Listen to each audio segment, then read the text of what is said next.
Welcome to Archery Talk 101 podcast, your guide to better archery skills. We'll bring you the latest tips, tricks, and expert advice, but that's not all. We'll also have interviews with top archers and industry professionals and reviews of the latest gear and equipment and much more. Have you heard of the Archery Talk 101 Facebook group? You should come join us and watch and interact with the podcast as recorded.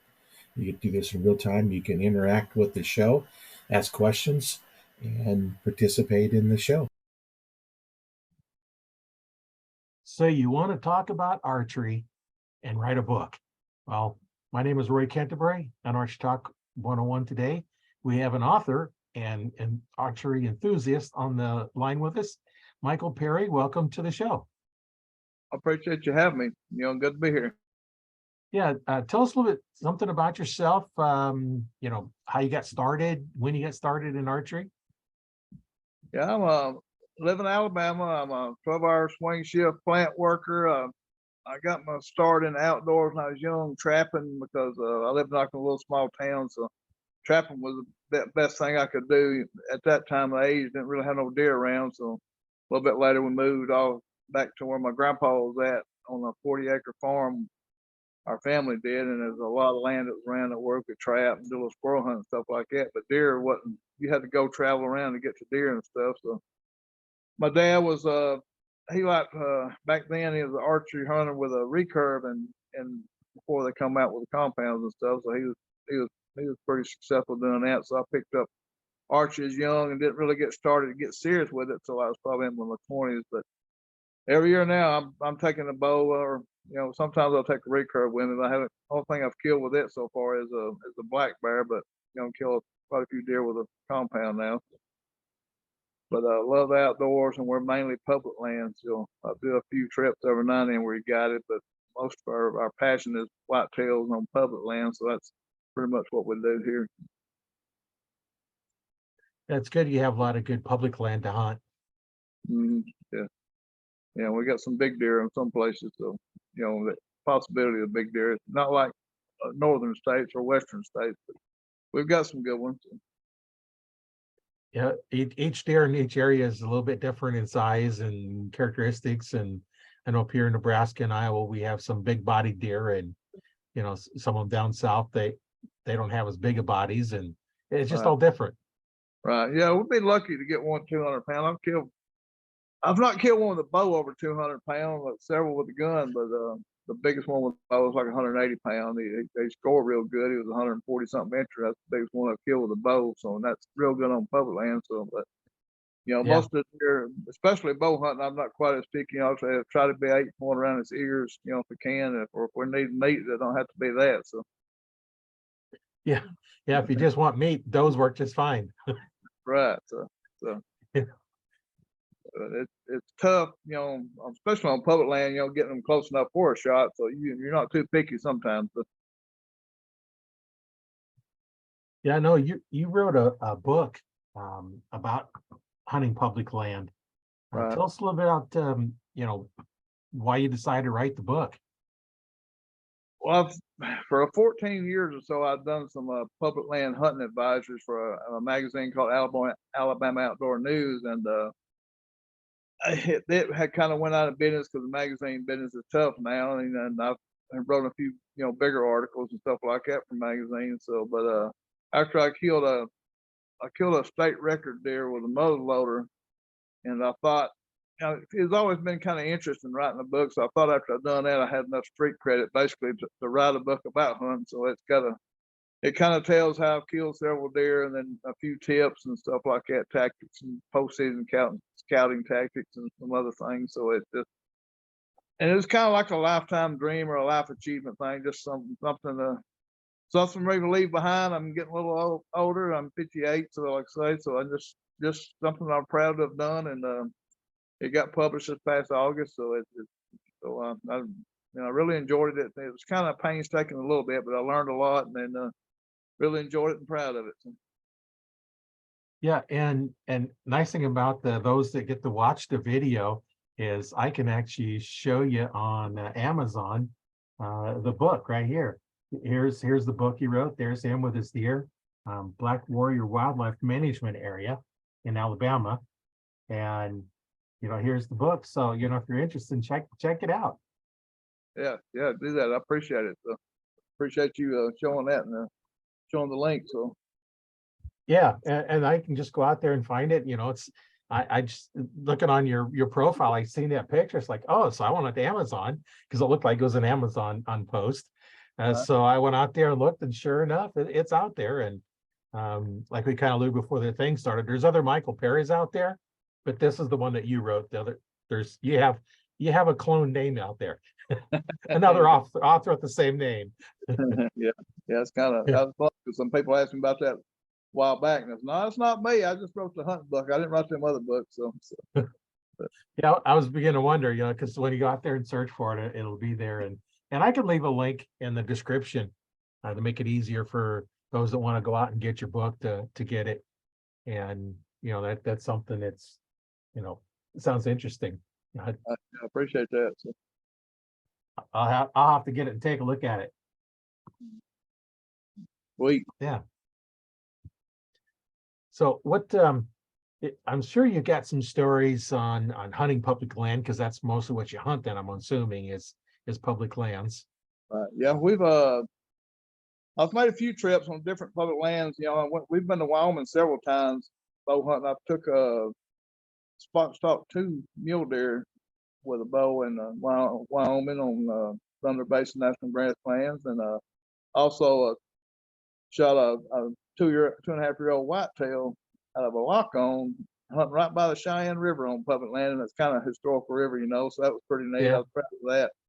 I actually shot a whitetail and a mule deer with my brother on the spot stock in 3-day period on public land, so that was pretty cool and just an awesome trip. So been there several times. Been a couple other states, have not been successful as far as deer hunting yet, but have seen several and passed up several with like muzzleloader and some bow stuff, waiting on say bigger deer or more respectable deer for the states like Illinois and Iowa. So then I'm planning on might go to I think we're looking into trying to put in for a drawing in Kansas this year, then maybe Missouri if that don't pan out for the Kansas thing. So got a couple guys that we like putting in like a little group. That way you got some hunting buddies to go and stuff like that. You got somebody to help you out if you need anything. So, but yeah, we really love outdoors and traveling. I've been to Canada several times, black bear hunting and all that with a bow. Let's say one with a recurve. Been out to Alaska, but that's mainly with a rifle, big bear hunting and stuff like that, brown bear and stuff like that. You can see the video. You can see a lot of that in the back right back there. And so a lot of other animals interest me in different styles of hunting. I love bow hunting. We have a split season. Well, not really a split season. We can start out archery hunting here in October 1st and hunt all the way to February 10th and with bow hunting.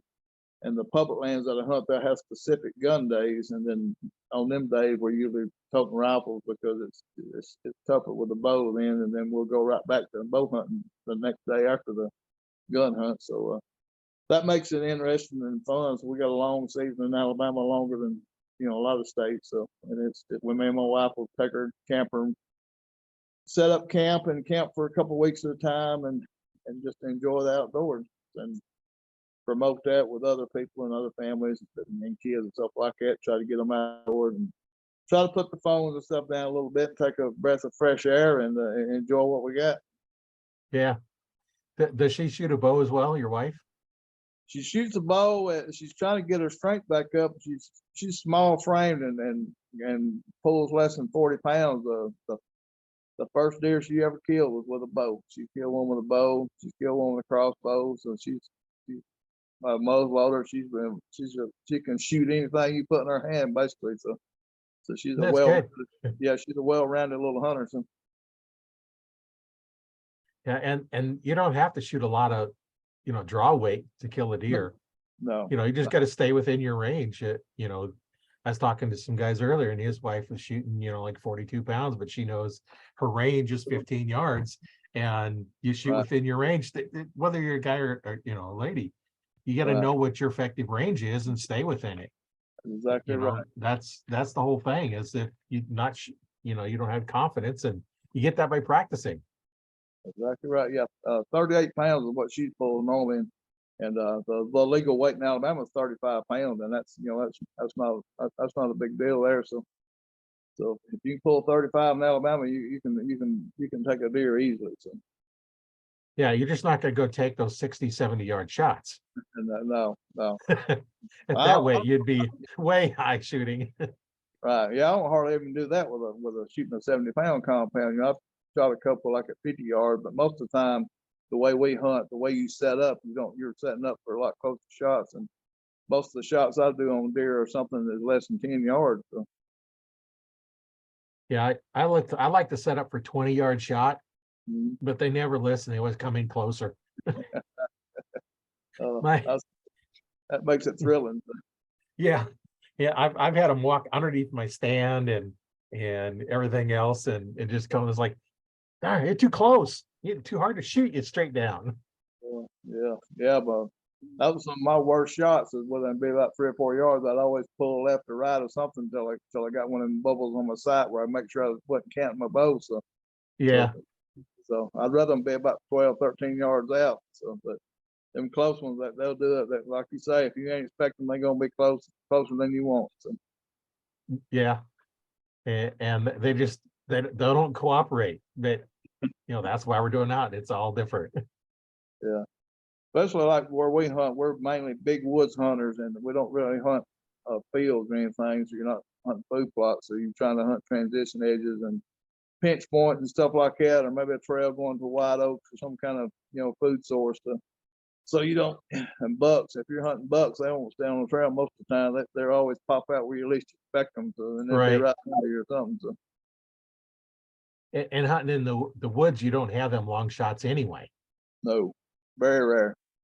So most of the time, early archery season is so green you can't see past 15, 20 yards anyway. So.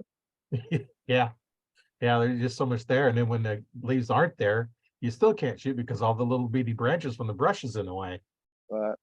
Yeah, and most of the time down here, where our leaves won't drop till not mid-November.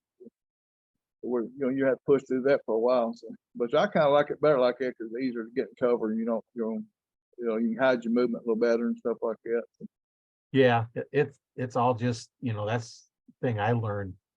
Setting up stands and getting busted, and then they come back again, and they're looking up in the tree, and then finally I decided, I figured out, because I didn't have anybody teach me how to do this. I'm just learning on my own, and if I was like, okay, if you open a tree stand and they look up at you and they don't just kind of move your stand, because you're not gonna get there. And then I got to look, and I was saying, look up my tree stand. I was like, I know why we're seeing me, because there's nothing behind me. The trailer comes walking, and I'm just kind of silhouetted. Like for those that get to see, let's see, this side over here. You're standing up like this guy. For those listening to him, my background has a picture of a bow hunter full draw into a deer, and he's standing on top of the hill, so he's skylighted. The sky is behind him. So I'm listening to this, so I got to explain it once in a while. And when I say for those that don't get to watch this, in your background, you're in one of your rooms there, and there's deer heads all over. There's bear. I'm not sure what all is there, but all kinds of stuff. Yeah, you got pronghorn antelope, you got a moose. I got New Brunswick, Canada. And I'll turn around right here. You can see a mountain lion, and my brother's big 180-inch deer. Then my bigger deer got a full body mount that I killed with the muzzleloader. That's the state record deer. Then some more big deer. All these are Alabama public land, and that big one right in the center of the wall is my best archery buck. He made several record bucks, and he's 142-incher. Then over here in this corner right here is my wife's deer that she's taken her own public land, and this big old black bear, she took it with a crossbow, and it weighed 400-something pounds. It's a whopper. It's the biggest black bear we've got in the house. So it's we've done a variety of hunts and enjoy it completely. So and I love mounting them. So we built a room. It's pretty good size to put a bunch of our stuff on it, because it's all awesome memories that you make with your family and friends and stuff like that. So we just love it. So we don't take it for granted, and we just try to appreciate everything that happens and every kill that we do. So. Yeah, and every time you see it, then it brings back, refreshes a memory of the hunt you had and all the excitement you had, and all of the things you've went through, and What's, speaking of that, what is your most memorable hunt? That archery one is very memorable because I tried so hard. I didn't kill my first good buck until I was 31 years old. I was in the Navy for 5 years after I was a teenager, and was gone and didn't really get back into deer hunting later until I'm mid-20s, and my brother killed that big old 180, and I just got more serious about it, and that was one of my goals, to try to kill a big one with a bow. And whenever that happened, I was so excited and so proud, because it took forever, it seemed like, to get one of that size. And then the muzzleloader one was real memorable, because I had him on camera for a couple years, and I was actually targeting this deer, and it worked out. So that was just really a crazy moment, just a big sigh, or just couldn't really believe that it happened, because most of the time when I have a big deer on camera, and a lot of people can relate to it, you don't never see them in person, or so. And when it happened, I couldn't believe it. So so that one was real exciting. But the archery one is one of the best ones, because that's it just takes everything to be so perfect for a big mature buck to get an archery range, and then you got to hold yourself together to make that shot. So because anything you could do, just the slightest thing wrong, and miss, so, or you put something you not see, like a twig or whatever, it's just a lot of things that's got to be perfect for something like that to happen, especially in the big woods on public land. So that was one of the proudest things I've ever done. So Yeah, and public lands can be, real challenge, because people just come through all times, days and night. And I know one public land I used to hunt all the time is also a place you can go camping. There's lakes there, and it's right next to the river. So you was kind of bound so far, you couldn't go too far, because you really couldn't get lost, because you could run to the river or run into a fence or run out into the camping area. So no matter where you're at, you're not going to get lost, because if you don't climb a fence, you're still on their property. And you'll have people come walking through in the middle of the perfect hunting time. And I remember one time I was up there hunting, and I heard this right at shooting time. This racket, something was making all kinds of noise going through the reeds. And I thought it was somebody just walking through perfect time. No, it turned out to be a buck who was walking through, made all kinds of noise. Yeah.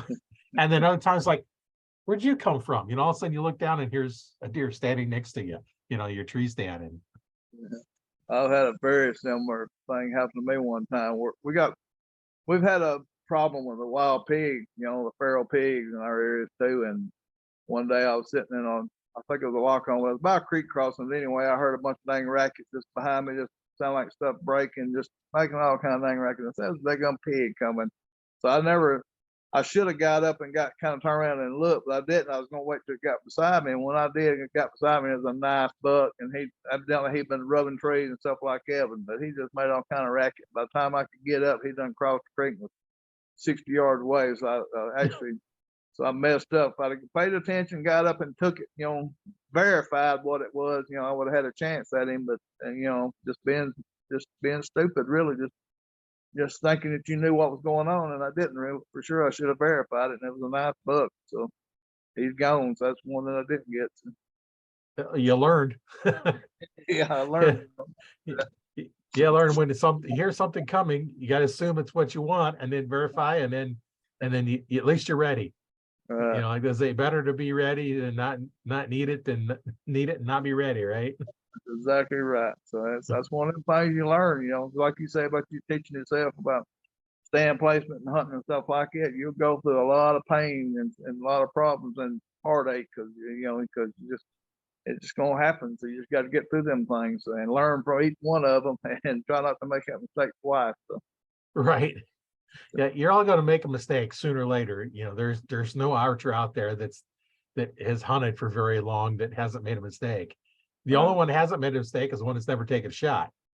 Yeah, that's right. Because if you take, and the mistake was not taking a shot, probably. Yeah. We all go through that, where we get out there, and I one time I completely missed. There's no way I should have missed this deer. Well, and I'm thinking, it's like, so I take another field tip I have with me, and I pick out a leaf and I hit it dead right in the middle of the leaf. a little bitty small leaf, but I missed a whole great big deer. Then I'm thinking back, it's like, huh, I forgot to aim. I just drew back and shot. I didn't even aim. It's just something, something didn't click right. And and then I know people they'll pick your spot on the limb, printed on a paper on their limb. Pick your spot. So comes to see it, pick your spot.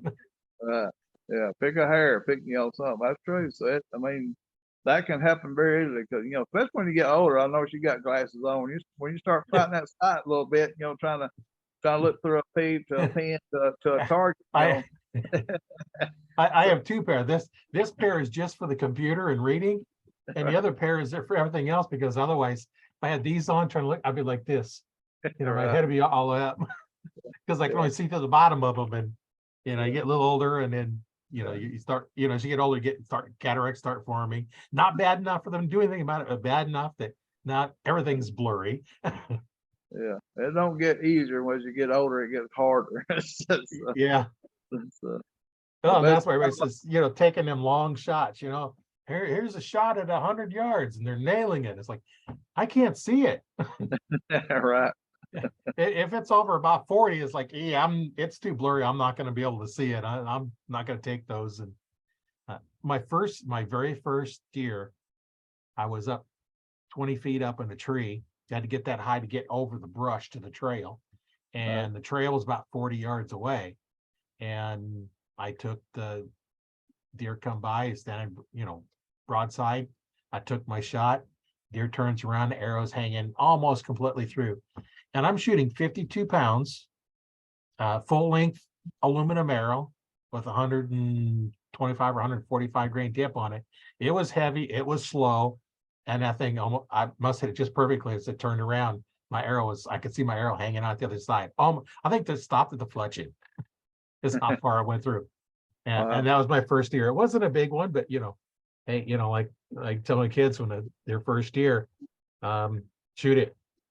Right. If it's a deer, shoot it. Now the second one, we're going to talk about letting fawns walk. But just the first one, just whatever you get a chance to take it. And then after that, then we start being picky about, what I want to take, just get experience, get that first one out.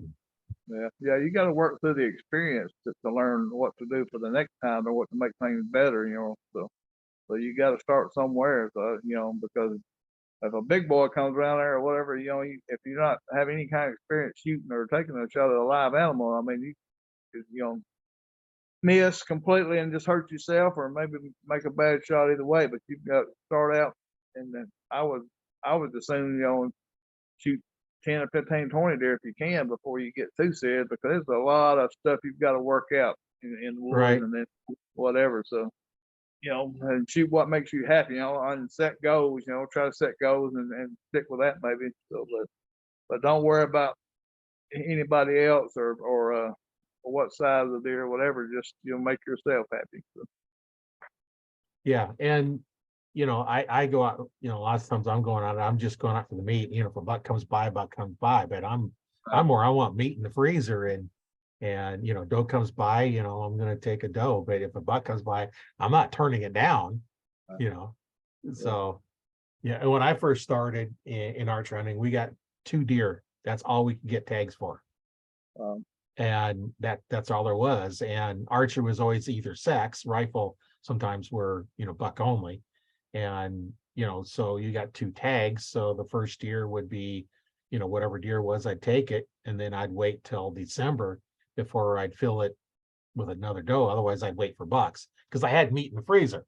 So that was kind of how I did it. And then as I got better at knowing how to cook it and everything else, one deer don't last long. Especially growing up, my kids like it. I would tell my freezer was full, and so I had another deer, and I had no place to put it, so I started making jerky out of it. And the kids are like, "Okay, is it ready yet? Is it ready yet?" Yeah. I think that deer lasted about 2 weeks. I mean, ate the whole thing.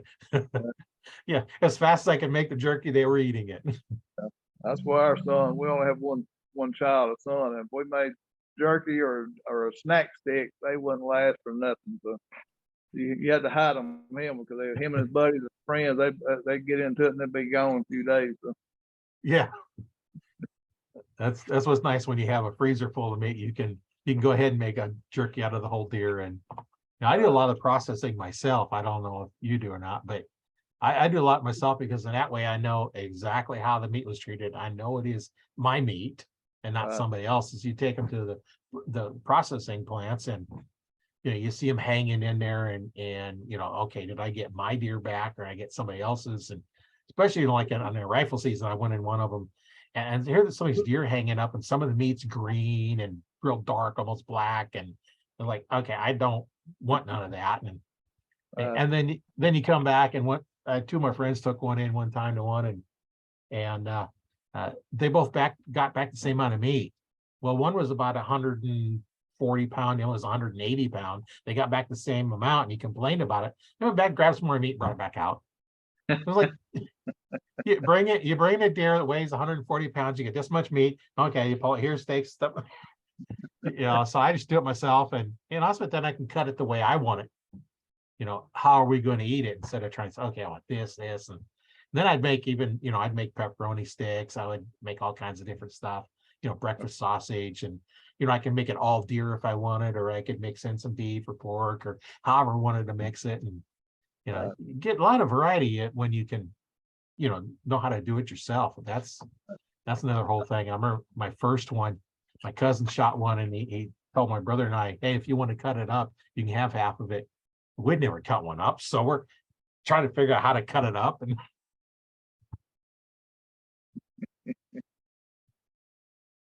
That's awesome. Yeah, we don't process ours. I don't really have time working 12-hour shifts, but we got somebody that's been using it, I guess, 1998. So Weaver's Meat Processing, a Mennonite family, they make a variety of specialty meat like that, from breakfast sauces to jalapeno and cheese snack sticks, and summer sausage, to Salisbury steak, bacon burger, just a different type, bunch of variety of brats, and bologna. I mean, cured ham. They do a bunch of stuff, and then we love it. So we were happy with their services. That's what we do there. So, and it's like you say, you can eat a different meal of 20 different variety of things all year, and you just, most people that come over don't even know it's there, and you don't even tell them. So just let them eat it. So yeah.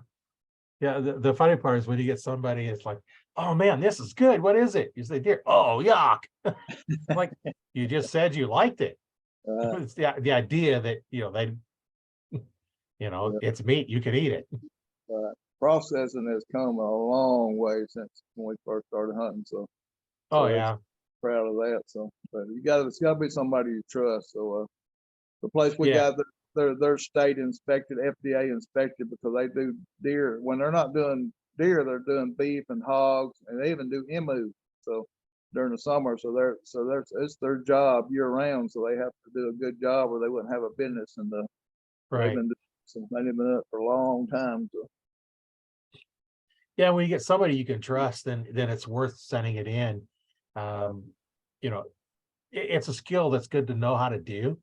But once like you work so many hours, you don't have the time to do it. It's much easier to clean it and let them take care of it. And yeah, I can cord them up, cut back straps out and stuff like that, and take care of that part. That's not that big a deal. So, but when it comes to the other stuff, the dry stuff that we want, we gotta let them handle that. So it's a good partnership. So.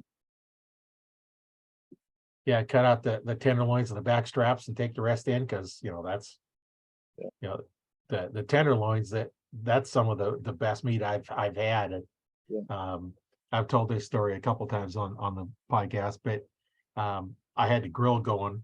I had the backstrap or the tenderloins on, and I'm out there. It's like, okay, they always taper down to a point. So I was like, okay, that looks like it's cooked. Cooked. Put the fork in it, cut it off. Yep, eat it. Cut the other side off. As it gets done, cut it. So I'm eating it right off the grill. Put the fork in it, cut it off, and eat it. And that was so good. I ate the whole thing just here before it. Didn't even take it off the grill. I just keeping it as it's going. Yeah, that's some of the best meat, like you say, especially when it's fresh like that, pour off the grill, or even for breakfast with some gravy and some biscuits. Good, and it's great, good stuff. always looking forward to that the first deer of the season, because that's usually what's going to happen. That tenderloin is going to be a breakfast or something quick. So Yeah.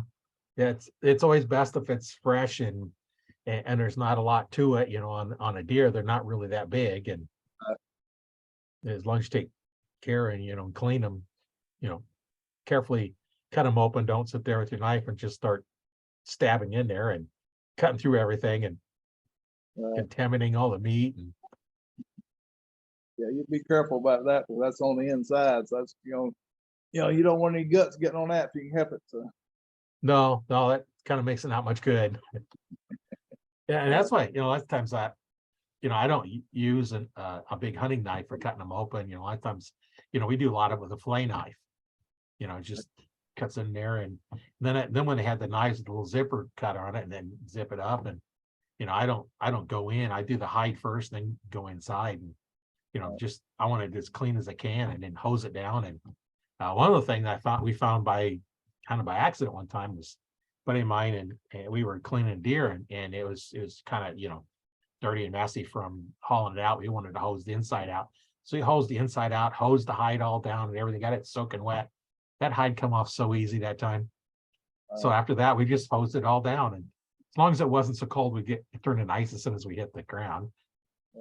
Yeah, here in Nebraska, we have to think about that. Hose it down on a driveway. You have to drive in and out through it. Yeah, we can't do it there, but yeah, most of the time, like we'll be a mile and a half away from a road or whatever, so we have to go ahead and field dress ours first to make them a little bit lighter, and then get a cart, whatever, and it takes 4 or 5 hours or so to get them out. So we'll have to take care of the gut stuff right off the bat, or as soon as we can, to eliminate that weight and any contamination or spoilage issues, because we're generally warmer down here than y'all are. So yeah, and we still do that here. When you get them, you just field dress them, leave the gut pile for the coyotes, and haul the rest out, because we don't want to haul out the whole weight. That's awful lot of extra work. Throw them on a cart and wheel them out. Or there've been many times we've just drug them out. Tied a rope on them and drug them out. Yeah, we've drug a hair off one side of them there for years before carts come out. So. Yeah, now the carts are pretty nice. I've got one that actually you can put on like a backpack. That works pretty nice. I've seen some where the hang-on stand is actually has wheels on it, so you can use it as a cart going in and out, and use it to tree stand when you're there, and all kinds of cool stuff like that now. Yeah, a lot of changes since I started out, and probably you started too. Especially you got podcasts and YouTube and all of that. Finding information to help hunt or help learn how to shoot bows, whatever, was hard to find when I was young, because the only thing you had for magazines was Outdoor Life and maybe Field and Stream and maybe a couple more, but you didn't get them, and so you didn't know anything about what you got now for the information to get real easy, especially for hunting the South. So now you can just get on a dang phone or computer and get all the help you want to help learn to shoot or hunt or anything now if you spend the time doing it. So it's pretty neat. The technology has changed and stuff, and maps. Before you just took off to the wood with a paper map and a compass and hope you could read the thing to get back when you got caught in the dark. So. Yeah. I carry in my backpack. I carry a compass just so don't if I get disoriented, I can go there. And I was hunting the public property I was hunting. There's a river on one side, and I knew it was that. And I had a buddy had his tree stand up, and I'd walked straight to my tree stand lots of times. Well, I wanted to take him where we'd set his stand up. So I took him in there and I cut across to go to my tree stand. I actually walked underneath it and didn't even notice it. Got further up and I knew the area. It's like, okay, I'm not where I need to be. It's like, what? I'm the other way. And I was like, okay, now I know. I don't even know where I'm at. So I call out my compass. Like, okay, I know if I go east, I get back out to the road, the service road. So like, sure enough, got there, come back in, walk straight to my tree stand. I'm like, and I wasn't that far away. I knew where to go because I knew where my tree stand was, and I walked right to it and right underneath it and past it. It's in the dark. The dark changes a lot of stuff. And then you can get around in the dark in just a little bit. We've actually spent the night one time lost, so Well, it can't happen to anybody, the best of anybody. So it's always be prepared. You know, like I say, having a compass, and I'll keep a, you know, you got your phone, but for backup, I'll keep a regular little handheld GPS in my backpack, you know, with some batteries just in case, you know. So keeping your trucks marked and, you know, stuff marked like on that. You know, my wife knows how to find, you know, on Onyx, you know, to tell somebody if I don't come back, stuff like that. So technology has made things easier to a point. So it's, you know, and worse to a point in some things, because it's, you know, some people are losing some of the basic skills. You know, they're forgetting about doing that first. So, but anyway, it is a blessing in disguise. Yeah, use them but don't depend on them. Know how to do it without them, and then just like, okay, which way? You know, compass, no electronics. It's always going to work for you. Well, not always, but I mean, you know, most of the time it's going to work for you, unless something weird's going on. But it's like, okay, now I know which way to go. I know which way to come in, and you know, help you find out where you're at. And I know GPSs are really. I had a handheld Magellan for, I'm not sure what I ever did with it. It you know, they work really good. I was able to take, when I went moose hunting in Canada, I was up by Ear Falls, Ontario, and I asked the owners, like, what's the coordinates, the that long coordinates for? Because I just plugged them in GPS. They had no clue what it was.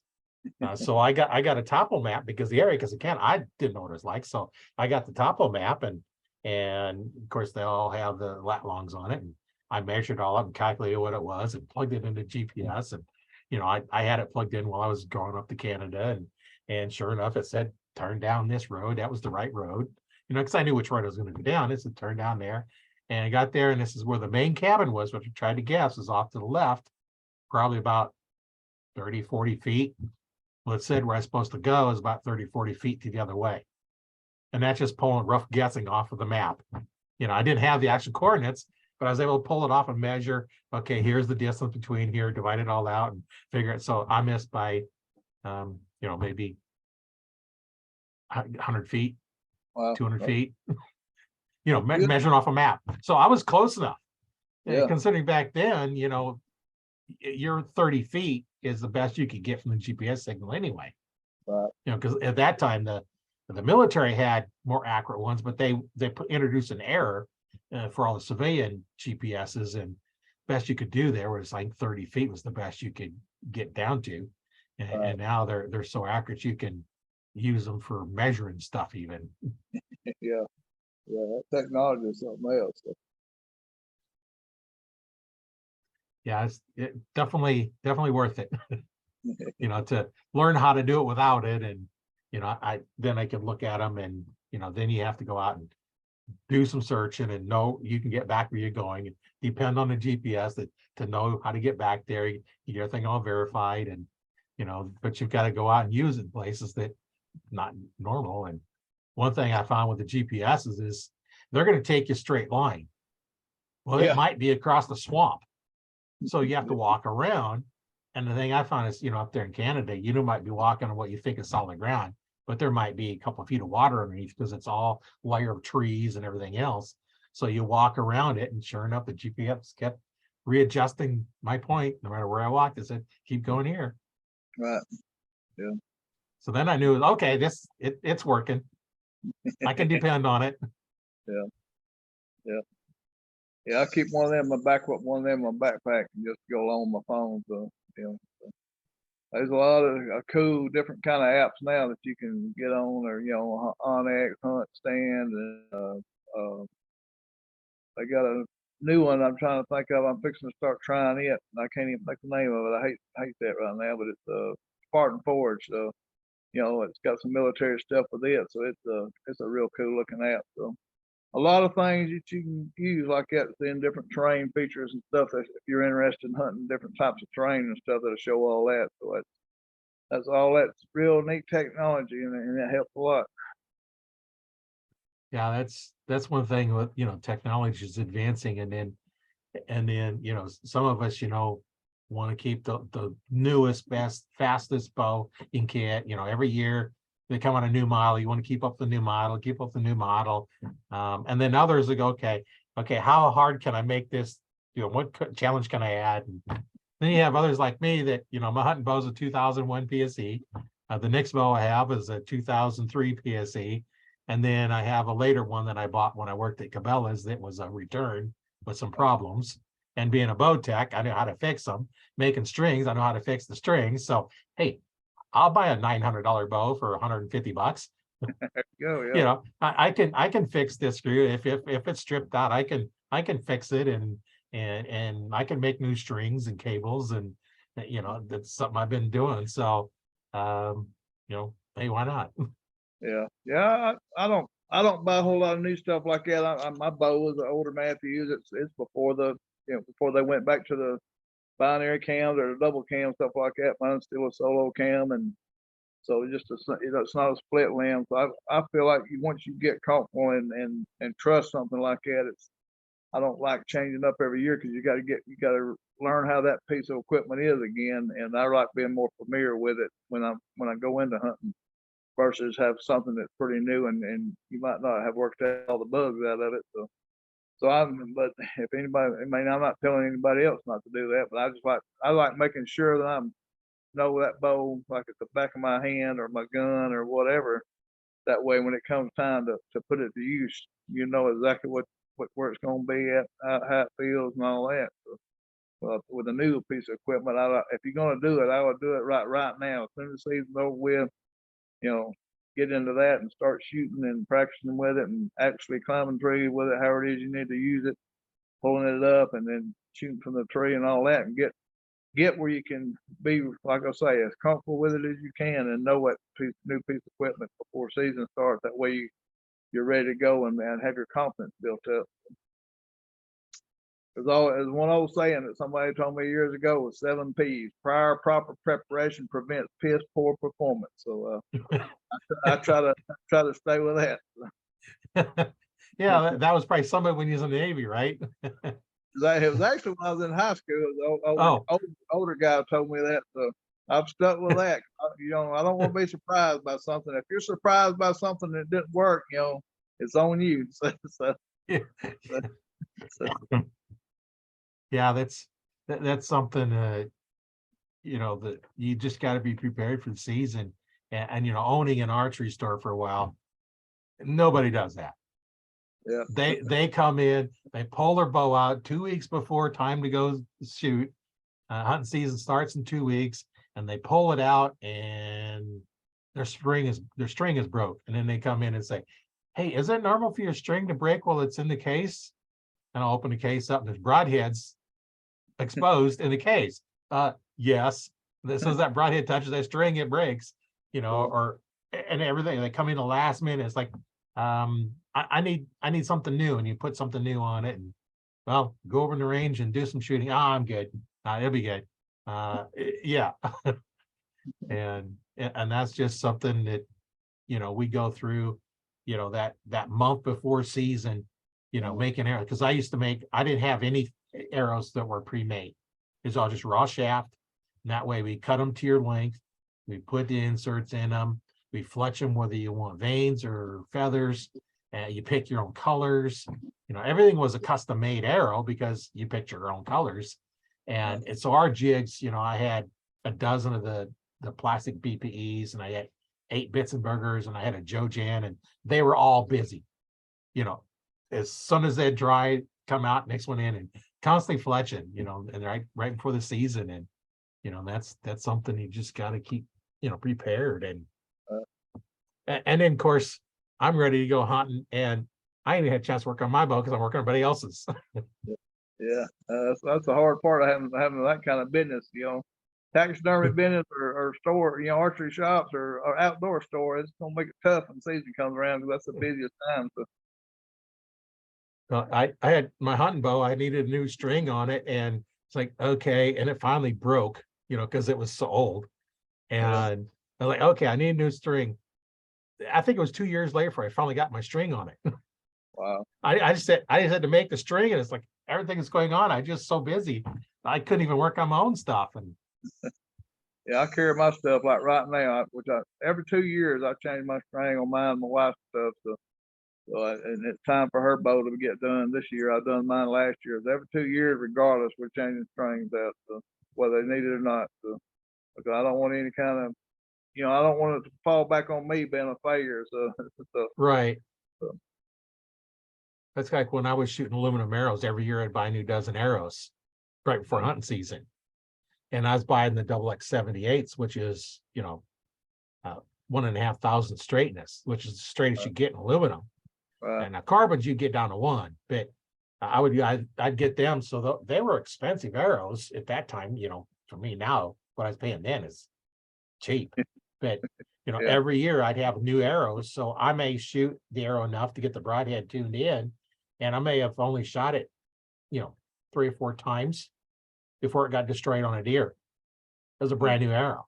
yeah, But when you look at your groups, you got a nice tight group. You're may not all in the X ring, but you're all in a single spot, all in the white, and then they're getting bigger and bigger and bigger. And by the time there, you're lucky to keep all of them in the white ring, on the single spot, and get new arrows and they tighten right back up. Well, carbons don't normally have that, but if you shoot thousands of times, you can still have that. But basically carbons are straight or broke. And aluminums, how do you break a piece of aluminum? You keep bending it. Well, if you've ever seen slow motion of an arrow going, oh yeah, oh man, it flexes like crazy. yeah, There's a lot of flex in it. yeah. They only take so many flexes. so that flexing on there warps them up, and it's just stress on that aluminum. I haven't shot aluminum arrow in a long time, so I'm a big fan of like the ACC style. That's what I've shot most of the time. Now I'm shooting like a small carbon over aluminum, AC injections, I think. Then they don't even make them no more, so I have to next year or so I'm going to change that and find me a different style area. But I love the small diameter area with the penetration and less wind drift and stuff like that. You have to take longer shots. So that's what I like shooting. Yeah, and when I was doing alums, it was a 25-12, so it was a big old fat one. But way over, in the charters, way over spine for my bow, but they shot perfectly. And now I shoot, I got PSE arrows, the carbon arrows that I shoot now, and they're not the really super skinny ones, but they're just kind of the normal style, and they're a good shaft, and I got enough of them that I don't think I'll ever go through a ball. Wow. You thought you thought ahead of time. So that's what I should have done. So. Yeah, well, when I had the store, when I knew I was closing it, so I had the Comp Pros, which is a 1,000ths, in a 300 spine is what I shoot, and so all of them went into, okay, these are my arrows. I'm not going to get rid of those. And then the Comp Pro 200s, which my kids would shoot, I pulled those out for my kids that were shooting a little bit less weight. And then the rest of them, I just sold all the rest of them off because I wasn't going to shoot them. I want really straight arrows, and makes a difference. Makes a big difference, because if you can't hold a tight group, and then you put a broadhead on it, and that even opens up your group even more. So yeah, especially with fixed blades, I'm shooting mechanicals when hunting, so the fixed blades, with the bows have got so fast nowadays, everything's got to be perfect for a fixed blade to fly, real good past 30 yards or something. So I'm staying on the mechanicals to eliminate that problem. So, and I have good luck with mechanical working for me deer hunting. So that's what I do. So if I was to shoot a fixed blade, I like more cut and I want more damage. So I would shoot a minimum of 3 blade, preferably probably a 4 blade, I like more cut, so so that's what I like to do, more damage, even with my bullets and my guns and stuff. I like a little bit bigger bullet than most people would shoot, because I want it to, especially with public land, you don't want any variables that can stop you from or eliminate you getting the deer or whatever. So I'm shooting a little bit bigger and a little bit more damage on bullets and broadheads. yeah, I know on my .6 that I use for deer hunting, I have an 180 grain point that I use on it. And a lot of them use 150s. I'm using the 180s, and it's sighted in for the 180s. I worked up a load for it because I reload as well. I worked up a load. I tested it down at the indoor range at 26 yards, and was able to work up a load to put 3 shots in the same hole. You could see just a little bit of a nubbing on them, so it was off by not even a millimeter. And then I worked up load for my 270, 3 shots, 1 hole. Couldn't tell there's more than 1 shot in it. And that's there I go with like 150s because it's a little bit smaller gun. But you just gotta go with what you like. And I shoot 100 grain broadheads, 3 blade, and just because it flies really good out of my bow. Right. Yeah. I shoot 100 grain. Mechanical. I shoot right now. I'm Spitfire is what I've been shooting them for years. That's what I use. I don't unless they quit making them. I probably keep shooting them. But I can't shoot a bow no more. So, and I've had good luck with them, bears and big deer and stuff like that. So that's just they cut a lot from big holes. So that's what I want. So that's what I'm gonna stick with. Yeah, I had the guys on here a week ago or so from Thorn Broadheads, and they have a fixed blade that it looks wicked. There's actually 4 sets of blades getting smaller as they spiral around, and it's like it looks like it's just going to drill a hole through whatever it hits. And they have all the rest of them are mechanicals of different kinds. That's the but they do have one fixed blade that looks really, really good and really tough made one. So I'm kind of curious to check out one of their blades and next season and see how it goes. You can see on that wall, I don't know if you can see them on the wall, I got a variety of old fixed blades, broadheads from back in the 70s and stuff, and that's so it's pretty cool stuff. There's some of that people are starting to come back to, kind of similar, but there's a Browning broadhead from the old days that had a curl to it that would cut a big old hole like an apple or something you shot into it, because it had a curve. Oh yeah, spiral. I remember that one.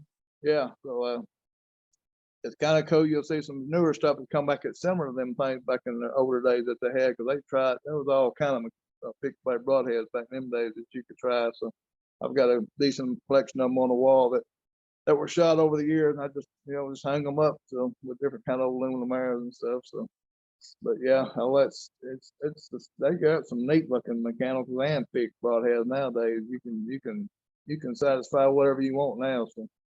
Right. Yeah, they're just the technology advanced so far. And I remember when I was looking for my first sight to replace, you remember they had the little bar, had the 2 little grooves in it, and you put your pins in there and you loosen the nut up, and then you can turn the pin in or out and tighten it down, and then you have to move it up and down, and you got, okay, I need to move it just a little bit, then you move it too far, and I wanted something else, and I looked all over trying to find one, and the local shop finally had one. It was okay, and looking at that compared to what they have now, it's still not even the same ball game, but that was a really good sight at the time. Yeah, the tolerances, like you say, is way different. Because back then, you'd get a pack of 6 broadheads, and you might find 2 that would shoot, halfway decent. So it's a bigger thing. And now, y'all people don't even have to shoot the broadheads that much. Lord, used to you tuning your broadheads specifically to a certain area, and then writing on them which one went to one area and stuff. So it's all, like I say, the technology and the things we got nowadays is a lot better, as far as that quality and straightness and consistency and so weights, a lot of things that are a lot better on the tolerances. Yeah, I took and adjust mine and with the fixed blade, I normally line it up with the fletching lines because I use 3 blade and 3 fletching, so I line them up. That seems to work the best. But what I'm out with something called a U-bar, which is a coned washer and a rubber O-ring. So you'd put the washer on, the rubber O-ring on, then the U-bar on, and screw it in. And that rubber, you could squeeze it down and tighten it and adjust it. So as you're shooting your broadhead, you would put in, dull blades, or they'd be dull after you shot with them.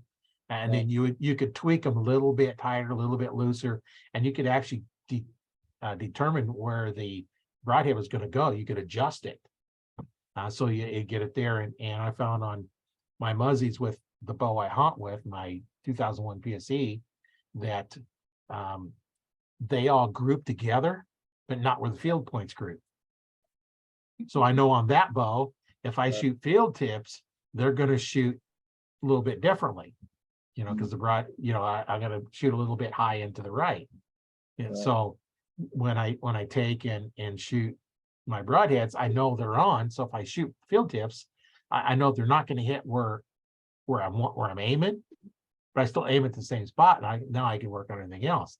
And as they get faster, the bows get faster and faster and faster. It makes it harder and harder to tune them in, and that's where the fast bows, even though I'm fond of fixed blades. I've been shooting a muzzy since the first broadhead I ever bought was a muzzy, and that's all I've ever shot. But I don't have one of these super fast bows. Although my bow was rated at 320 feet per second, a 2001 bow. So they haven't advanced a whole lot faster than that. But I noticed shooting that one over the one bow I had before that, they're faster. It is a little bit more picky on where I can shoot. The bow I had before that one, I could line them up even, or I could do them 180 degrees off, and it shot those just fine. It was just a little different bow. And it just a matter of what do you like, and every time you get a new bow, something's different. I know one time when I was a PSCD, the Browning come out with a bow that had counter rotating cams. So as you drew back, one rotated towards you, one rotated away from you. And I was like, oh, that's cool. So I tried shooting it. I could not get it to fit me for nothing. I'm like, I can't shoot this, but I wanted to shoot it. I couldn't shoot it because it just would not fit me. And that's what you got to do. Is like, that's what I always tell when a new archer come in, wants to figure out, the right eye or left eye dominant and what they're looking for. They're looking for compounds or whatever. So if they're looking for compounds, it's like, okay, if they're left-handed, here, grab all the left-handed bows, hold them. Which one feels good? And that one, so then we'd shoot that one. And that's the thing, it's got to feel good to you. And that's why, well, besides the cost of the new bows now, I don't want to spend the money. I'm too cheap. Yeah, I want to spend money on something else. Yeah, they're pricey nowadays. You about go on a good hunt somewhere for some of them bows, especially them crossbows. They got crossbows at $4,000 or $5,000. Goodness. Right. There's some out there that are really expensive like that. But when you look at it compared to the higher end ones, the cost more as opposed to the cheaper ones, the low end ones. Not to bash, but Barnett used to be, and Horton used to be the names in crossbows. If you want a crossbow, good quality, Barnett or Horton. And now Horton got sold out and bought by 10 Point, but Barnett's still making them. And a few years ago, when I was actually assembling them, I hated to assemble a Barnett. There was constant problems with it. Nothing fit right. Once it got going, they weren't too bad, as opposed to like a 10 Point. But you're looking at a probably the $500 to $600 bow, as opposed to a 1,500 or $1,200 to $1,500 bow. So you can kind of expect it. But I did talk to one guy that has, the new Barnett seem to fix some of the problems they had. So I don't know. I haven't been working on them for a while now. So that's just my experience. And yeah, you gotta find what fits you and what's comfortable, and make that work. You got to be comfortable with it. So like we talked about earlier, get comfortable with it and make sure it works for you, and then and practice with it, and practice in different ways, different positions, different. So you ground hunting, blind hunting, tree stand hunting, or whatever, put it in actual hunting situations and make sure that it's going to work for you, and do it before season starts. right, and take some of those weird angled shots and see. You got your normal stance. You're going to shoot. You practice good. Okay, now turn a little bit more and turn at the waist, and now see what you can do. And turn the other way. So now you're trying to keep your form, and then as they get on a platform and try shooting down, keeping your form, or get on your knees, or sitting down. I was talking about a stock I did on a deer that was bedded down next to a little drive area that had some brush on the side, and I got all the way up to about 5 feet away from it, and then I'm figuring, how am I going to shoot? Because I can't get up. to shoot. I can't stand up because I'm 5 feet away from it. So I'd never practiced or even thought about, okay, once I get there, what am I going to do? How can I shoot? Because you can't shoot laying down on your back. Right. The arrow won't stay on there. You could go on your belly, like on a recurve or longbow, but you can't do that with a compound. So at least you got to get up and at least get on your knees. And I'd never shot that way. I never even thought about it. But I had fun sneaking up on it. Took my boots off and went in my wool socks to get there. That's awesome. Yeah. That was fun, but I learned a bunch from it. It's like, what can I do next time? Yeah. And always learn, like I say, you learn from that and learn what you could do better next time, and and be practice a little bit for it and try to prepare for that. So. Yeah, I'll have to do that. I don't do a lot of sneaking around anymore, but I try to just get to my tree stand and wait. As you get older, you don't want to do all that walking if you don't have to. Yeah.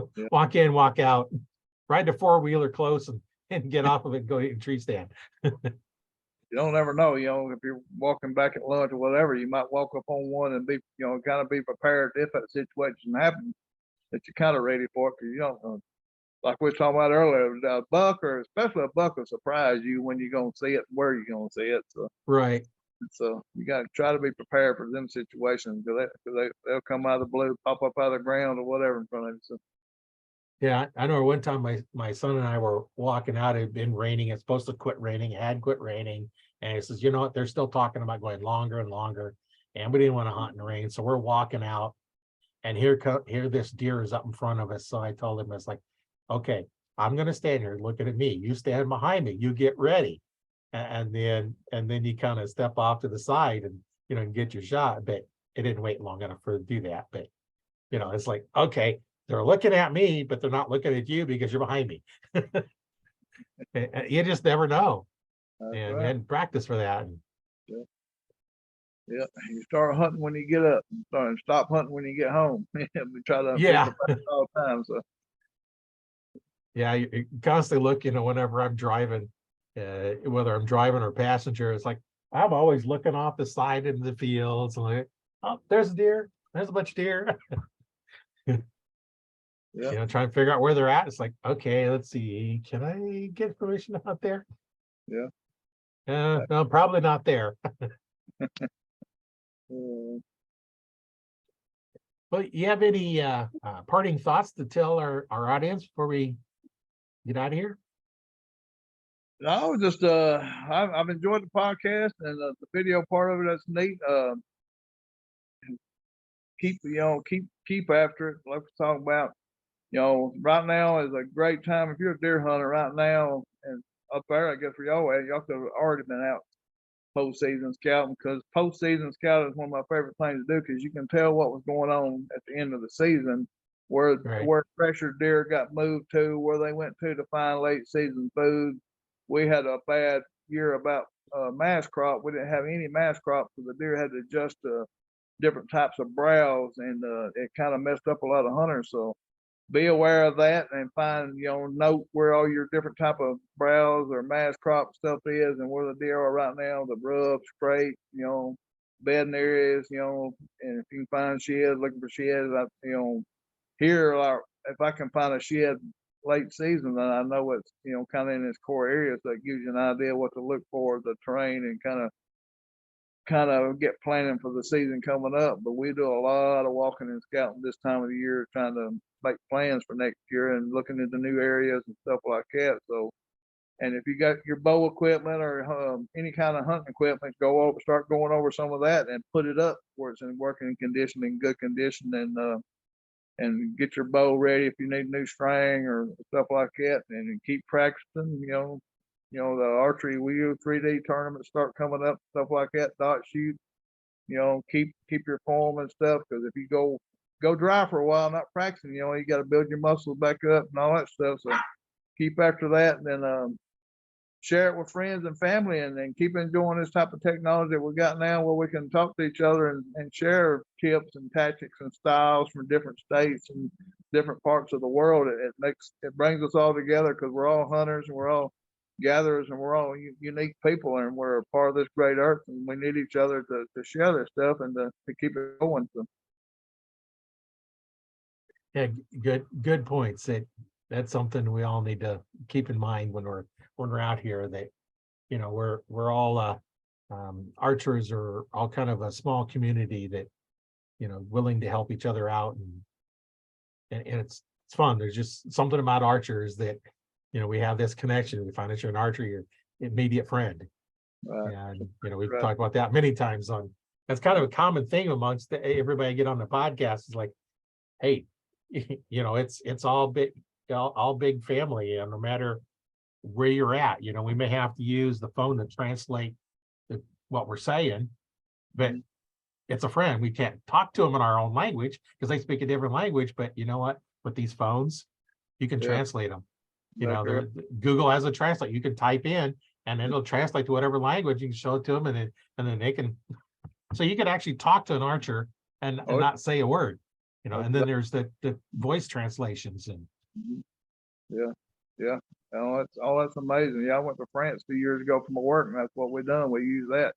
Yeah, you use that Google Translate to talk back and forth with the ones that couldn't speak English, or I couldn't speak French anyway. So, but they helped me out with that. So, but yeah, archery is, since it's a close proximity sport, you're more in touch or in tune with the animal, actually how it moves and uses edges and woods and stuff like that. So and versus gun hunting or whatever, it's longer distance. You're not in, that much up and close and personal. So it puts you out more close and personal with the people, because there's a lot of, it's a lot easier to have archery tournament stuff like that versus going on gun tournaments or whatever. So it's a unique family, and then a good kinship. So just stick with it and try to meet more new people and share it and keep enjoying it. So. Well, I'd like to thank you for being on the show today. It's been a lot of fun talking to you, and looking forward to talking to you in the future. I appreciate it. Thank you. Thanks for having me. Yeah. Now, my name is Roy Canterbury. I've been your host today on Arch Talk 101 with Michael Perry, and we'll see you on the next one.